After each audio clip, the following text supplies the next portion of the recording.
Hi guys, today we're going to go through the full process of taping a joint in drywall. First off, I just like to check all the screws are in, none are sticking out. We're working with two tapered joints here, so they're nice and tight, they don't need any pre-filling, but if you have any little gaps in yours, just give them a pre-fill and let it dry first. I'm using an all-purpose air drying compound and a 6-inch knife. I'm just going to roll on the compound, just rolling my wrist down the joint just to get all that compound on. Fill in that taper or that recess, and I don't want to see any plasterboard or drywall through the compound, so that's when you can get bubbling of the tape. I'm using a fiberglass tape here,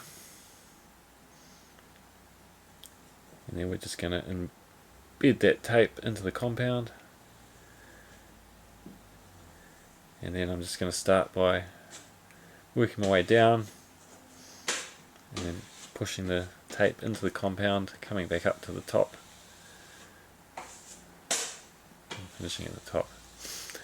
Then straight away I want to go over that tape again with some more compound, just so that tape's embedded nicely into the mix. Then I'm just going to come down. I've got the knife on each edge of the drywall there and smooth it off. Then I'm going to clean off the edges. Again, same, just working up the compound on, take it off so you're pretty much filling in that recess, and then clean off the edges. Then we need to let that dry. I'm going to come back the next day to do a second coat. First of all, we just want to give it a scrape or a sand just to get any lumps or lips where we lift it off. I'm just going to use the same mix again.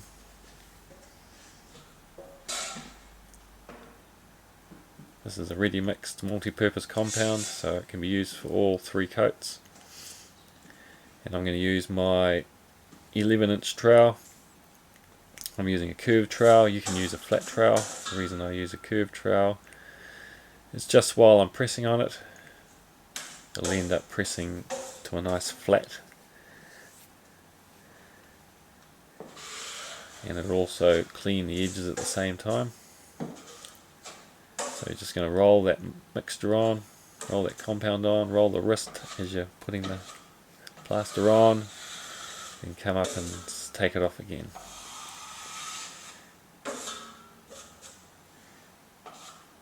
Just using that trowel to clean the edges at the same time. So if you're using a flat trowel, once you've done that, you can just use your knife to clean off any edges.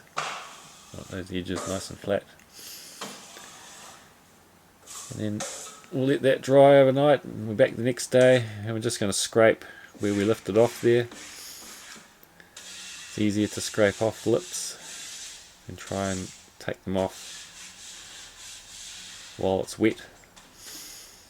So I'm using my 14-inch trowel, and I'm going to start from the top with this coat, work my way down.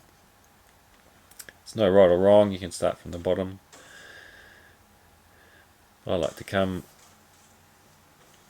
down as far as I can, normally about halfway. Again, putting it on and then just taking it off nice and smooth there. I'm cleaning the edges with my trowel as I go, so if you're a beginner you can use your 6-inch knife just to clean off the edges once you've put the compound on.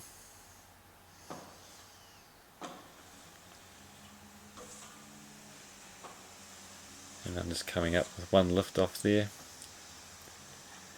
And again, I'm going to leave that dry overnight and come back the next day and give that a sand. I'm going to use my sanding machine. If you don't have one of these, you can use a hand sander with either 180 or 220 grit sanding paper. And to wear a mask. And you just want to really, the main thing is get those edges,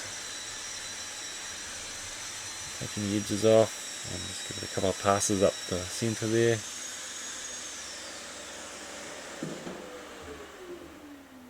And if you've got a little light, I like to finish off with a sponge, just where the machine or your bigger hand sander can't get, right onto the edges there, where the skirting is and the scotia is. And then with your little light, if you hold that side on, so it's glancing across the joint, it'll pick up any little imperfections for you. Just to give them a tidy up with a sponge there, like that. And then that's about it. You'll have a perfect joint all ready for painting. Thanks for watching.